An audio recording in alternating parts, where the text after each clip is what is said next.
Tenemos con nosotros a Bruno Cardeñosa. Buenas tardes, Bruno. Muy buenas tardes.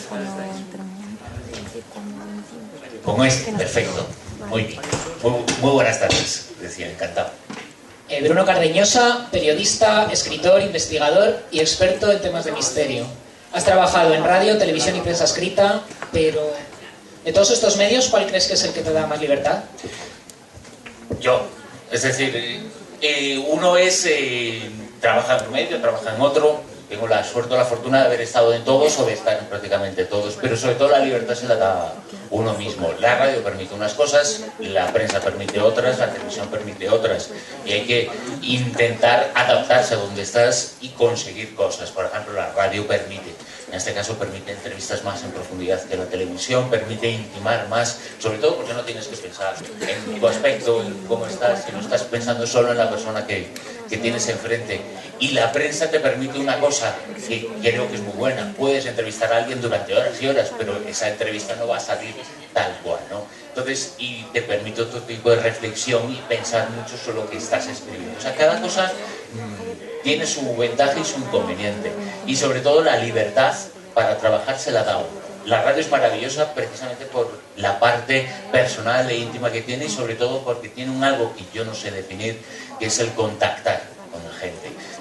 Aunque tú no veas a la persona que te está escuchando, hay como una sintonía, hay un flujo, es algo muy indefinible y hay un feedback, retorno de la información y del sentimiento que tú lo captas en el instante. Si estás consiguiendo adentrarte en esa persona, si estás consiguiendo provocar alguna reacción o algún interés, no te lo sé definir, pero la radio permite eso, el estar muy en contacto con la persona y sobre todo con quien te está escuchando, que es invisible, pero tiene nombres y apellidos, es invisible en ese momento, pero lo sientes, ¿no?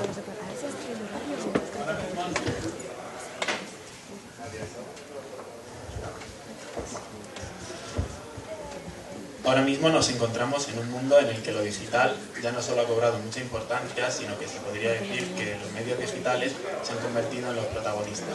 En este contexto, ¿cuál crees que es el papel de los medios tradicionales y más concretamente de la radio? Vivimos un tiempo de cambio y es muy difícil analizarlo, ¿no?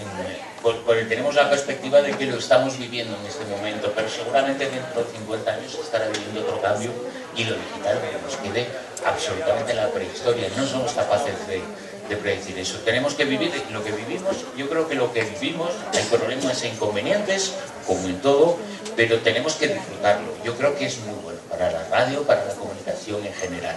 Otra cuestión distinta es la empresa radiofónica, la empresa de papel, la empresa periodística en general, pero eso va a existir siempre. Nosotros utilizamos determinados mecanismos. Yo creo que lo digital nos ha ayudado. Hay mejor periodismo ahora que hace 10, que hace 15, que hace 20 años. Estoy absolutamente convencido. Soy un gran defensor del mundo en el que vivimos y creo que es bueno y tenemos que aprovecharlo.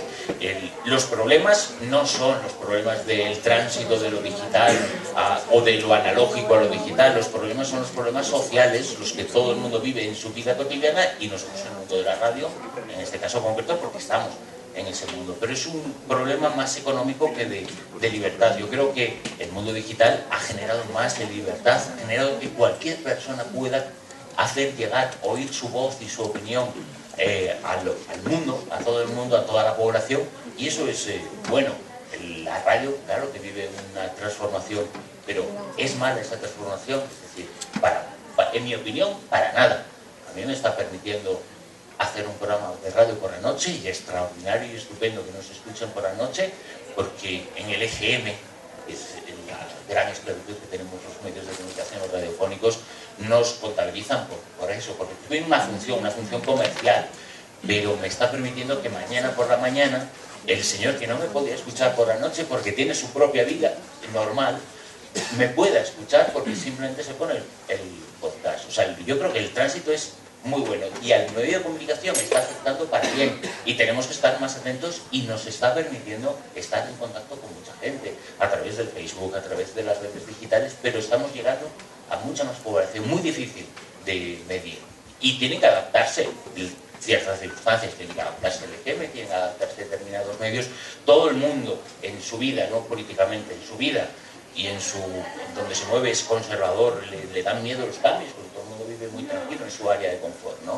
Pero yo creo que lo que viene es, y lo que estamos viendo es extraordinario. Que algunos se quejan, pues bueno, no pasa nada, que se quejen.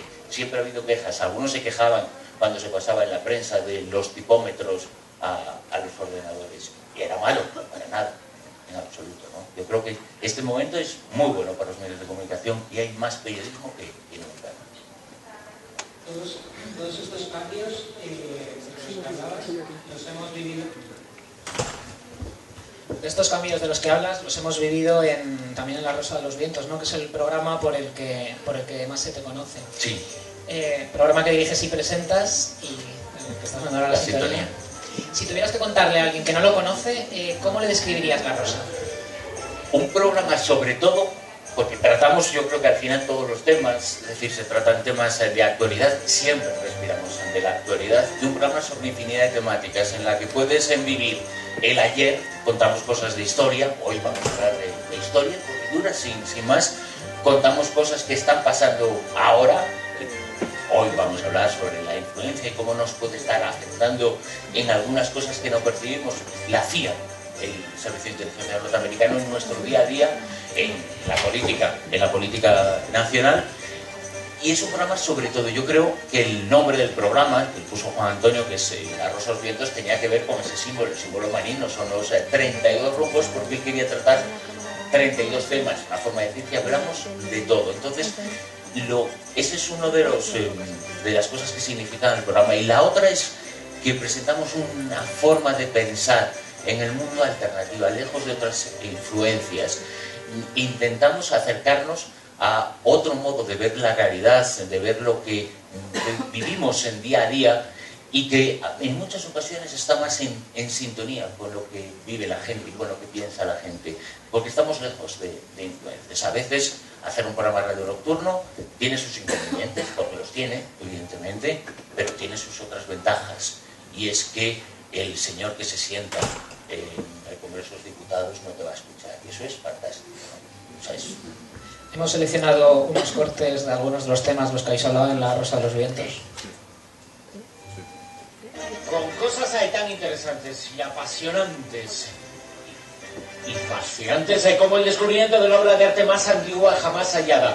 Seguiremos hablando sobre esos intoxicadores profesionales, de las campañas de espionaje en las redes, de la Guardia Varinga, que es la escolta vikinga de los emperadores de Bizancio, un espía alemán que fue secuestrado después de la Segunda Guerra Mundial y ya en plena Guerra Fría por la Stasi, un lenguaje con 2800 años de antigüedad, y de la nueva teoría sobre quién era Jack el Destripador. Comenzamos, tertulia. La Rosa de los Vientos en Onda Cero. Una muestra de... Y fíjate, se mencionaba la tertulia, es una de las características del programa, tener muchas voces, muchas opiniones, y que pueden ser total y absolutamente diferentes, y la demostración de que puedes convivir. Y también ese es el mensaje, ¿no? La posibilidad de convivencia, que hay que repetirlo constantemente entre personalidades distintas, que es una gran fortuna que existan en el mundo y en la radio, evidentemente, y que puedes estar totalmente en desacuerdo con lo que dice el que está de enfrente, pero el mensaje es: se puede hablar, y ¿por qué no? Y puedes decir que no estoy nada de acuerdo contigo sin necesidad de quitarte nada a la cabeza. Pues, si te parece, vamos a repasar contigo algunas de las secciones del programa. Muy bien.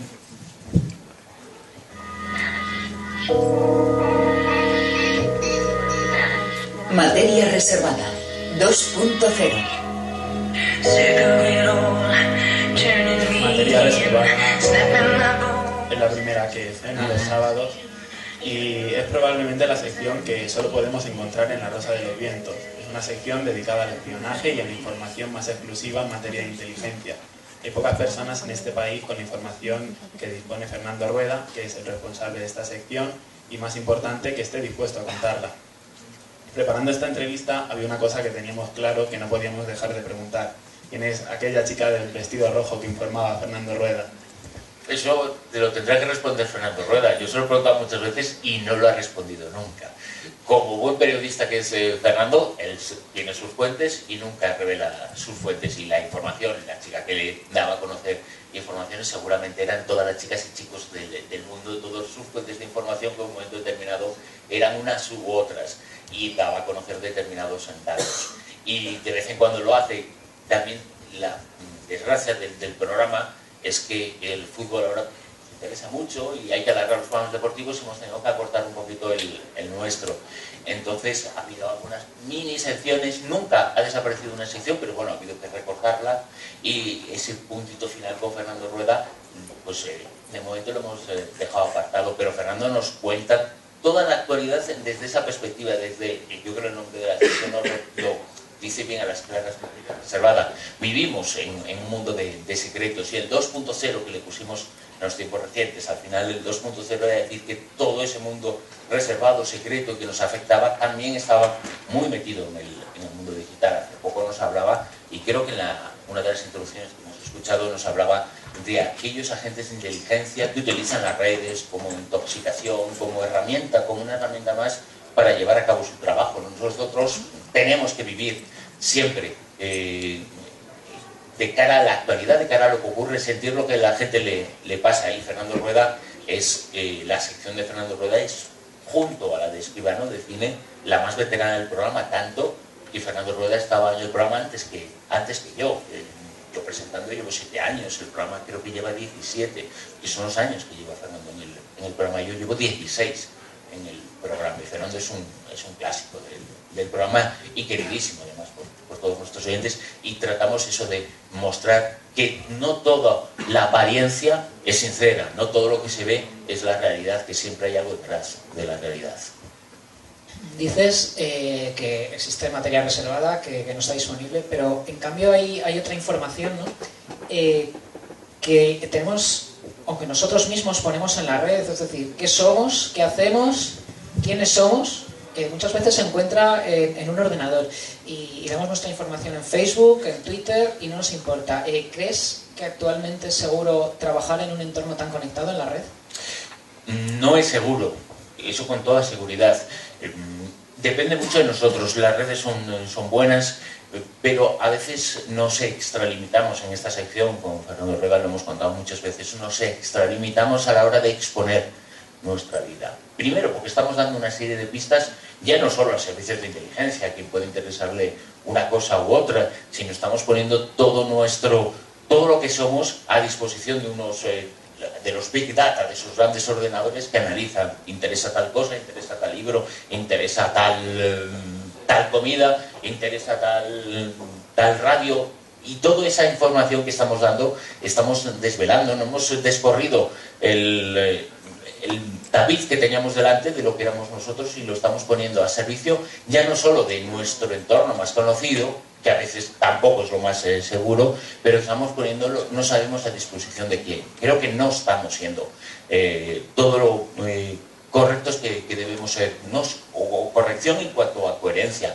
Estamos poniendo en riesgo cosas, y se están haciendo trabajos sobre cómo los malos, entre comillas, se están aprovechando y se pueden aprovechar de esa información. Y eso es uno de los mensajes que queremos transmitir también en esa sección, que nos estamos sobreexponiendo demasiado, además sin necesidad de sobreexponernos. No hace falta contar que mañana te vas a tal sitio, porque tú no estás contando que mañana te vas a tal sitio, estás contando que estás dejando tu vivienda, y ahí es donde está el peligro.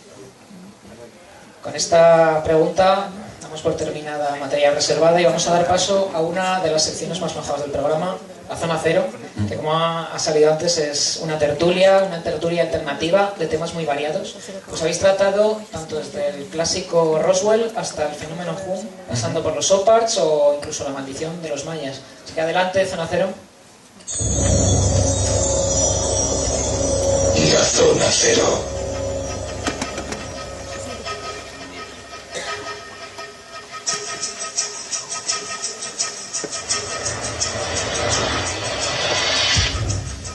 Hay muchas personas que toman este tipo de programas, temas que se acercan al misterio, poco serios, considerándolos poco rigurosos o poco científicos. Sin embargo, La Rosa siempre aboga por el escepticismo y el espíritu crítico, ¿no? Sin dejar de tratar esos temas y sin dejar de tener la mente abierta. Es un equilibrio bastante difícil.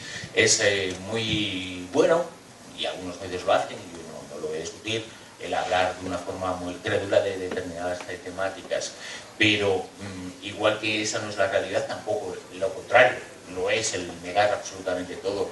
nos sentamos a hablar, a contar la filosofía de nuestra tertulia, es que no forma parte de una actualidad como puede ser la que se analiza en algunas tertulias habituales. Todos sabemos, por ejemplo, que han detenido al hijo de Puyol. No hace falta que nos lo cuente nadie.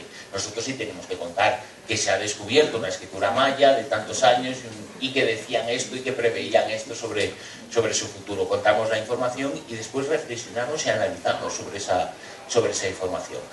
El escepticismo es una bandera de nuestro programa, pero es un escepticismo de mente abierta. El escepticismo y la crítica es necesaria en la vida, en todo lo que hacemos en la vida. Tenemos que analizarla con un pensamiento crítico y enfrentarnos a ella con ese pensamiento. Y esa es una de las lecturas de esa tertulia, que es muy importante, es una de las partes más importantes del programa, porque ocupa, habría que medirlo en tiempo, pero de toda es un programa de fin de semana, sábados y domingos por la noche, pero yo creo que ocupa un 30% por lo menos de la totalidad, o incluso más de la totalidad del programa. Y son muchas voces, son aparte de los que estamos presentando y llevando el programa, son 3 contertulios y cada uno, como digo, pues tiene su opinión sobre un tema o sobre otro, pero en ningún caso es destructivo ni banal lo que dice ninguno de ellos. Y yo creo que el mensaje, un objetivo fundamental, es entretener a la gente, darle información, por otro lado, hacerles despertar su espíritu crítico y por otro demostrarles que se puede pensar totalmente contrario,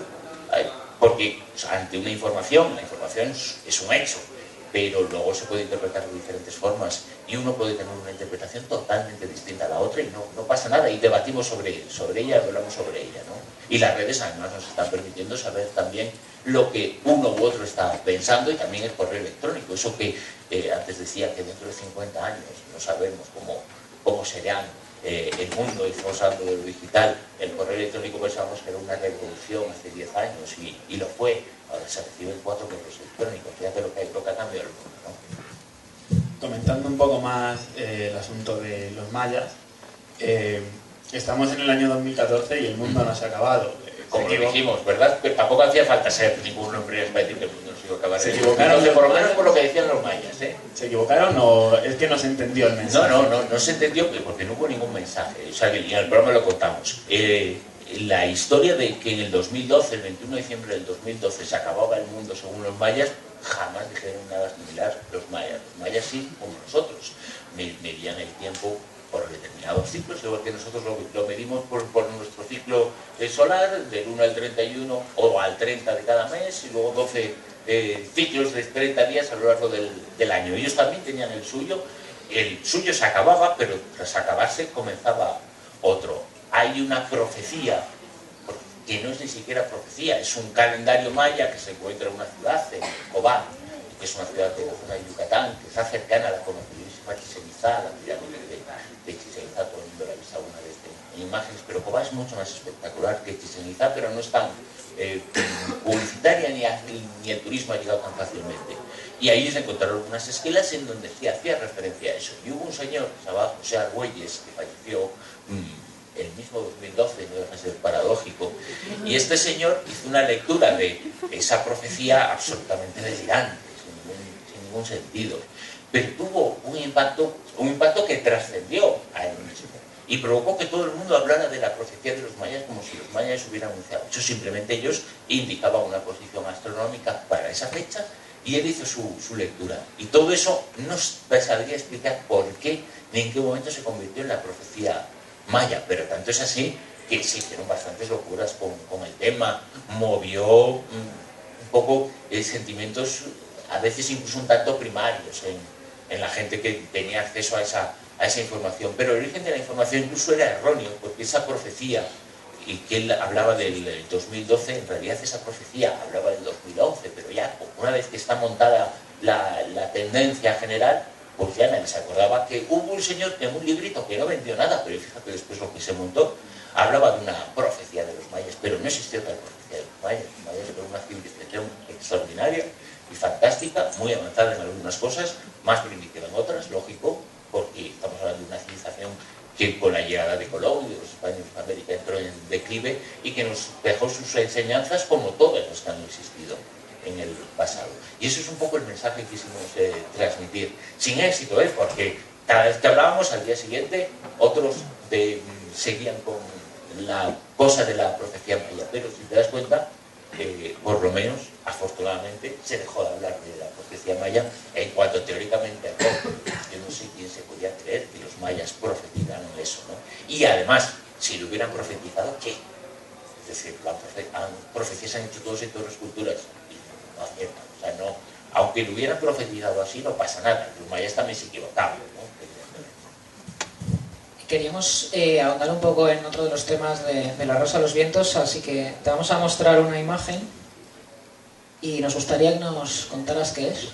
Son las pistas de Nazca, ¿no? Es uno de los grandes y fascinantes misterios, que están divididas en dos partes. Están en Perú, en la zona más seca del mundo, que unas son las que son líneas, que por eso se llamaron pistas, que trazaron civilizaciones, la civilización de Nazca, los nazqueños, anteriores a las civilizaciones incas, y hace más de 2000 años las trazaron en esa zona, y junto a ellas aparecen representaciones de animales con las mismas características, que son casi imposibles de ver desde el suelo, por lo menos si no hay una perspectiva.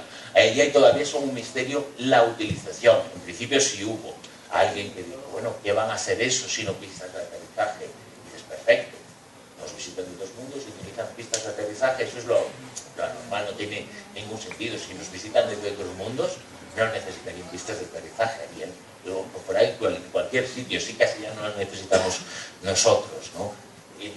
Y luego por otro lado están esas representaciones que son inmensas, es muy difícil percibir en una fotografía los animales con sus características del arte nazqueño, ¿no? No sabemos por qué se hizo todo eso.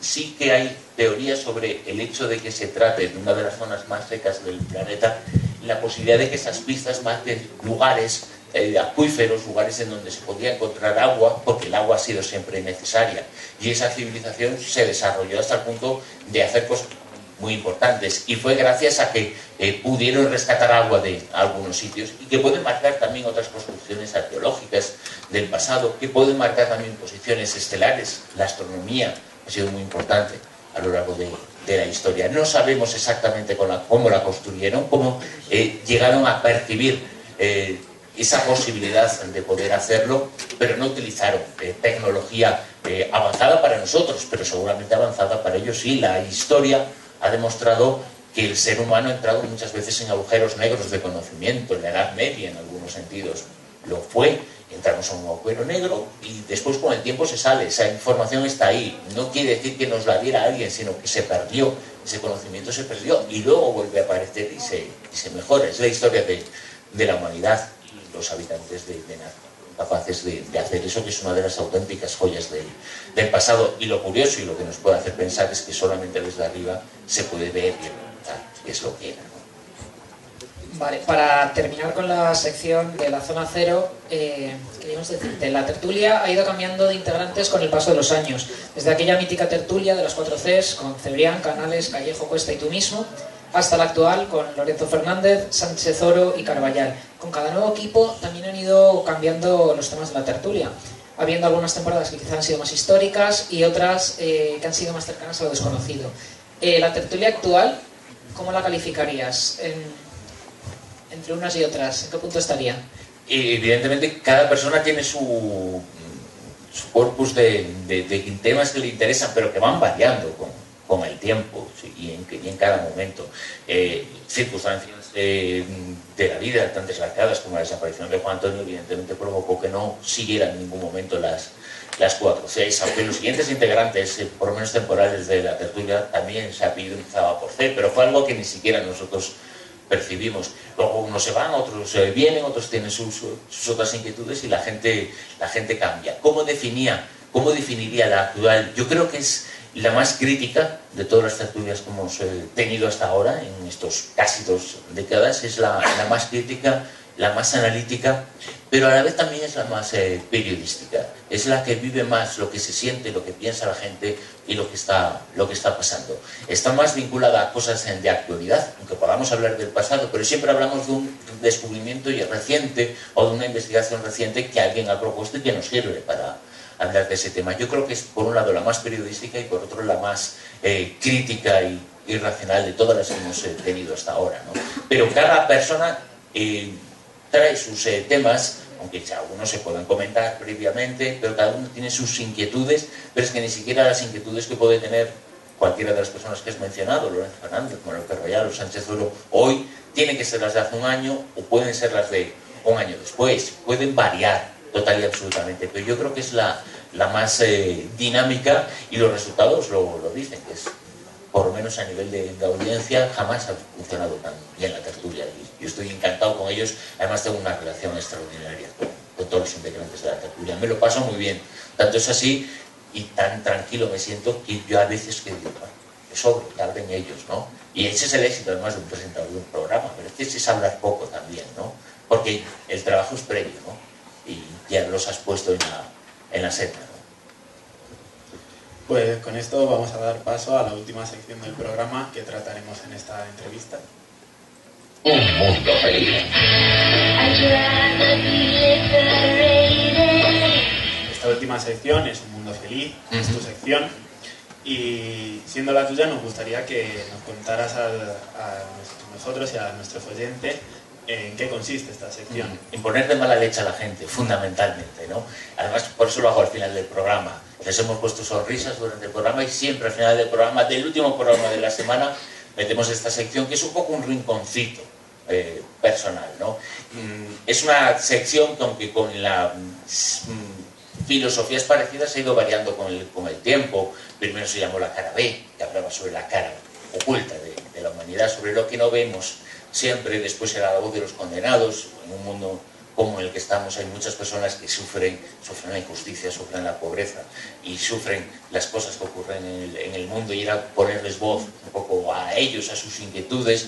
Ahora es Un Mundo Feliz, que está basado en la novela homónima de Aldous Huxley, una de las grandes distopías, junto a 1984 o Fahrenheit 451.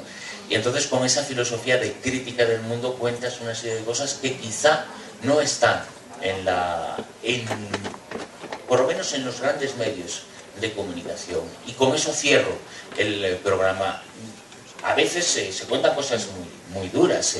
La última de las entregas nos hablaba de un periodista que descubrió algo que tampoco es muy conocido, pero que está ahí, y aún así le dieron 2 premios Pulitzer, que es como los gobiernos más importantes utilizaban el tráfico de drogas, pero utilizaban, por ejemplo, la venta de drogas de crack en Los Ángeles, en los barrios más pobres de Los Ángeles, para financiar campañas de operación de inteligencia y campañas, por ejemplo, contra los opositores a los gobiernos que en esos momentos estaban en América Latina, y no les importó utilizar el tráfico de droga para ello. Y el periodista que descubrió todo esto murió, teóricamente, oficialmente se suicidó, con 2 tiros. Y hay muchos periodistas que han desvelado estas cosas, que se suicidan con 2 tiros, lo cual es bastante incomprensible. Por desgracia es difícil, porque el suicidio con un tiro suele ser bastante efectivo, y el segundo disparo es difícil que, aun fallando el primero, tengan fuerza para hacer otro disparo, ¿no? Luego dicen más, pistolas de repetición, no, eso no. Las versiones oficiales muchas veces no tragan. Y en esa sección, pues sí, intento un poco eso, dar a conocer esa otra parte de la información. Ocurren tantas cosas en el mundo que un programa de radio, ni todos los programas de radio juntos son capaces de poder contarlo. Pero en este programa sí que intento hablar un poquito de eso, de esa parte que no se conoce y que es tan real. Algunos llaman conspiración. No creo que Gary Webb, que fue el periodista que contó esto, pensaran en una conspiración, sobre todo si le fue la vida en su riesgo. No creo que fuera una conspiración. Él había descubierto algo absolutamente real. Y mañana hablaremos sobre unos personajes de los que él hablaba, que están en todas las cosas más oscuras y negras prácticamente la segunda mitad del siglo XX, desde la invasión de Bahía Cochinos, desde la muerte de Kennedy hasta la muerte de Gary Webb, lo que él descubrió de cómo se utilizaba el tráfico de drogas por parte de las autoridades, de las propias autoridades, para financiar otro tipo de operaciones más políticas e ideológicas como las que querían financiar. Y ese es el objetivo de esa sección. El título de la sección, Un Mundo Feliz, no deja de ser irónico, un poco como todo el libro Un Mundo Feliz de Huxley, que está viviendo junto a 1984 yo creo que otra nueva época dorada, porque lo que dice era válido en un contexto, pero es válido también en el contexto actual. Han sido inmortales precisamente porque no están ajustados a una época, sino están ajustados a un comportamiento, al humano, al poder y a la relación la relación que hay entre el poder y el ciudadano. Y eso siempre ha sido igual en todos los tiempos, con sus características propias. Y yo creo que esa sección tiene ese objetivo, y es poner un poquito un grano de arena mío, en donde, a diferencia del resto de cosas, en donde es un mundo coral, el programa de radio es muy coral y con muchas voces, aquí solamente es mi mente la que dice, pues vamos a hablar de esto y vamos a criticar o contar esto. Y es un poco también activar ese espíritu crítico que todos tenemos. Yo creo que a veces un poco dormido sobre lo que nos ocurre y lo que nos sucede, ¿no? Ahora estos días, por ejemplo, estoy viendo hace 2 semanas hablé de ese tema, estoy viendo con un poquito de sorpresa algunas de las informaciones que se están dando a conocer sobre el mundo de la corrupción, que es una lacra que siempre ha existido, terrible. Y hay determinadas informaciones que son tremendamente graves y que nos hablan de un mundo terrible en el que vivimos. Sin embargo, el mayor caso de corrupción jamás conocido apenas se está dando en los medios de comunicación. Y tiene que ver con un país que teóricamente es un lujo de país y se vive muy bien y cuida mucho todo lo que ocurre, tanto en la función pública como en la privada, que es el Luxemburgo. Y ahí había una trama terrible, comandada por quien ahora comanda la Unión Europea, y le votan todos a favor, o casi todos, que es Eric Juncker, que generaron una serie de, ellos le llamaban esquemas, en donde las diferentes empresas, que todos las conocemos, porque compramos, estamos en contacto permanente con ellos, que son grandes multinacionales, derivaban los beneficios, lo que por ejemplo ganaban en España, lo que ganaban en Francia, en Luxemburgo, de forma que aquí apenas ganaban dinero, pero todo el dinero lo ganaban en Luxemburgo. ¿Qué pasa? Que esas empresas estaban eximidas de pagar impuestos, salvo cifras muy, muy ridículas. Se eximían del impuesto y de lo que ganaban verdaderamente en otros países y pagaban su impuesto en Luxemburgo. Son miles y miles de millones de euros los que se ha perdido con esa campaña que es absolutamente corrupta, y ha pasado desapercibida. La corrupción también se está utilizando como una herramienta, y esa es una de las cosas que denuncio también en Un Mundo Feliz, que la apariencia, no todo lo que ocurre es exactamente la realidad. Podríamos decir, en el libro que da nombre a la sección, Mundo Feliz, sí, como has dicho, que se escribió en los años 30, y sin embargo podríamos decir que está completamente de actualidad. Vamos, casi lo has respondido, pero ¿crees que vivimos ahora mismo en un mundo feliz?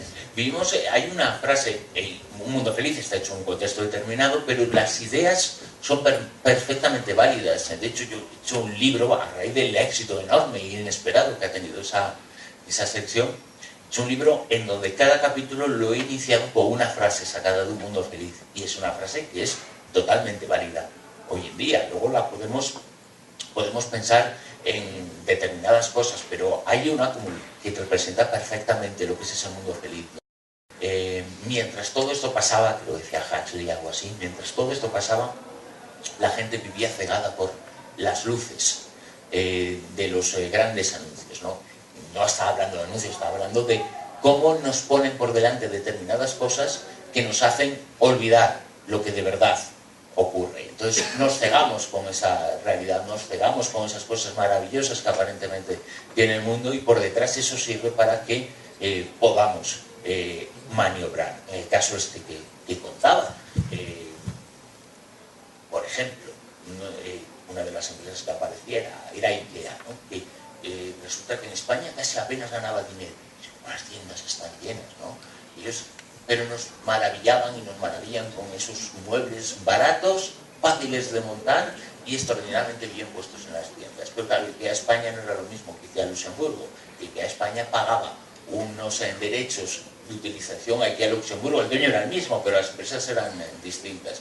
A IKEA Luxemburgo para ganar un dinero. Pagaba un alquiler, en realidad pagaba un alquiler de IKEA España a IKEA Luxemburgo. Y todos los beneficios de la empresa iban de IKEA España a IKEA Luxemburgo en forma de contratos de imagen, alquileres, y demás. Y ahí ya no se pagaba impuestos, claro, eran tanto lo que había que pagar que aquí apenas había beneficios. Pero nos han ocultado la realidad con esas luces maravillosas, que es lo que decía Huxley, ¿no?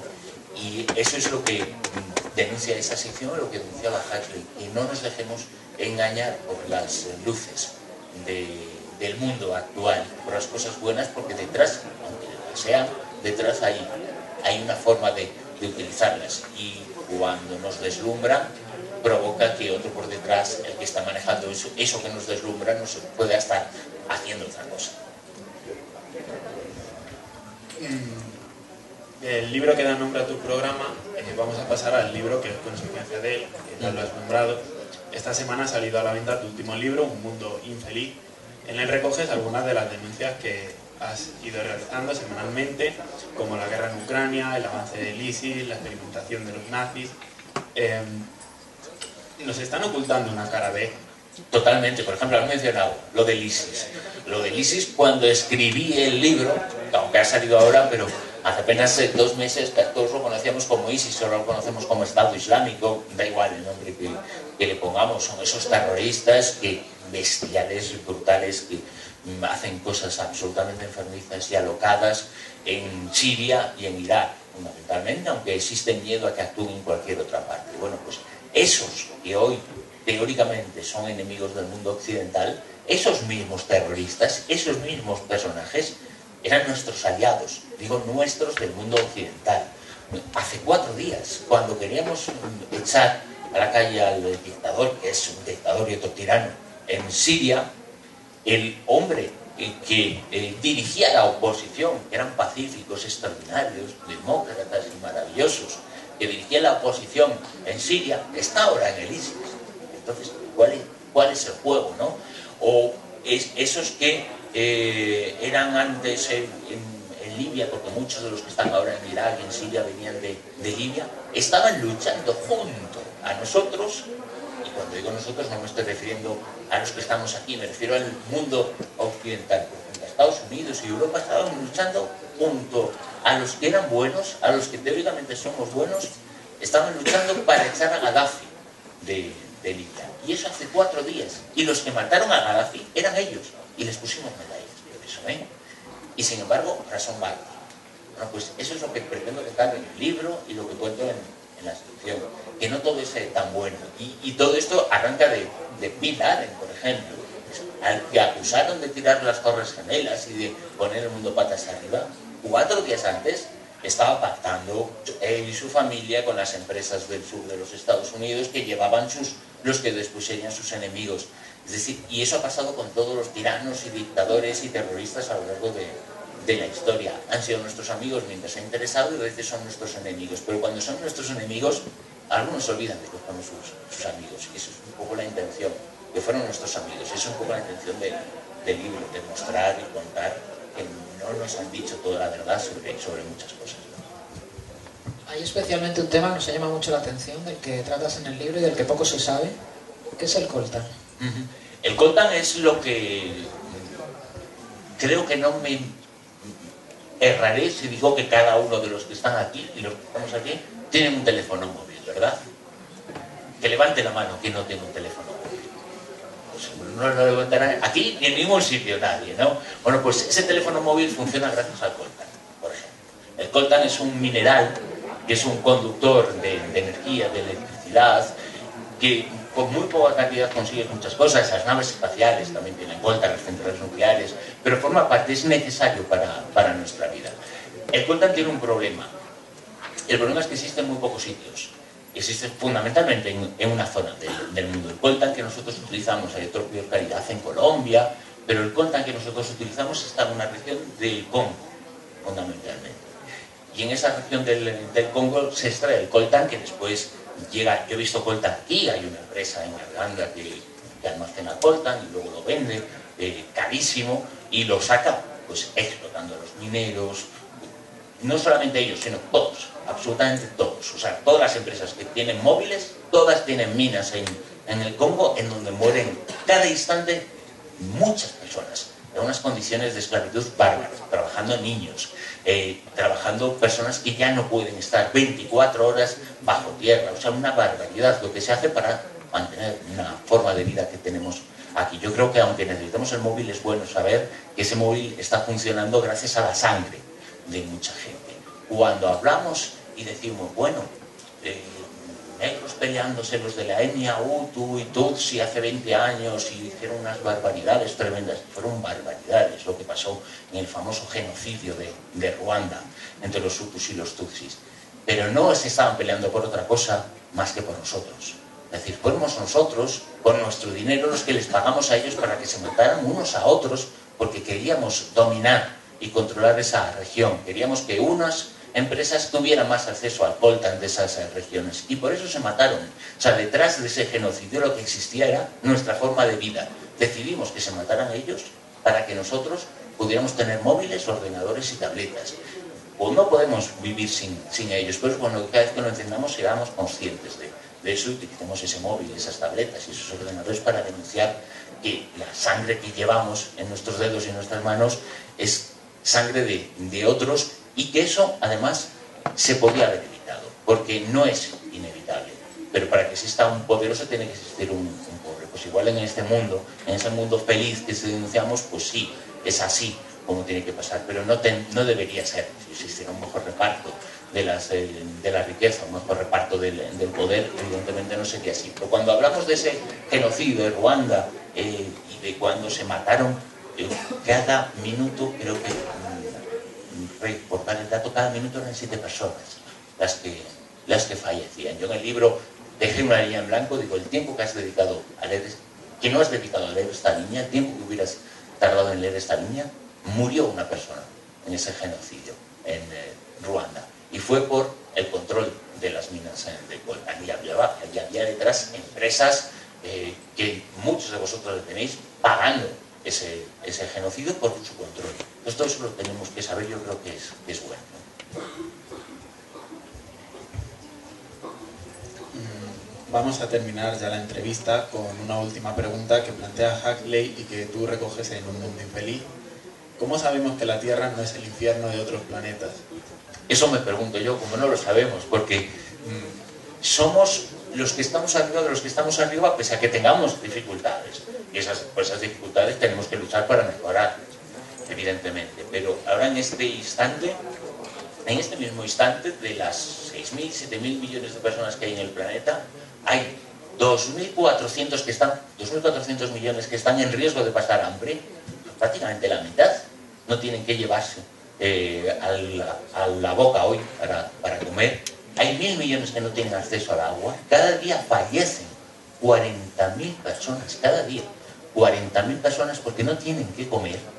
Y aquí nos estuvimos preocupando, solo nos preocupamos por el ébola cuando creíamos que venía, que afortunadamente no vino, pero solo nos preocupó cuando nos podía tocar a nosotros.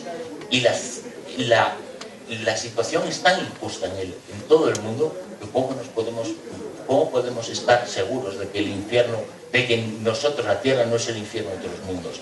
Yo no sé si hay otros mundos o no, pero en la Tierra hay situaciones infernales. Tiene mucho de retórica esa pregunta y esa reflexión de Huxley. Miramos el mundo desde arriba y nosotros estamos en la cúpula del mundo. Incluso quienes pasan dificultades aquí están en la cúpula del mundo, y todo eso tenemos que verlo. Hay muchos infiernos en la Tierra que vivimos diariamente, pero que no nos damos cuenta, que se viven diariamente, pero que no nos damos cuenta de que están, y que en este instante, o sea, solamente en el rato que llevamos hablando, pues aproximadamente han muerto 2.000 personas, una cosa así como unas 2.000 personas, 2.000 personas solo por hambre. A ellos podemos convencer de que la Tierra no es el infierno de otros mundos, pues evidentemente tenía Huxley razón, es el infierno, ¿no?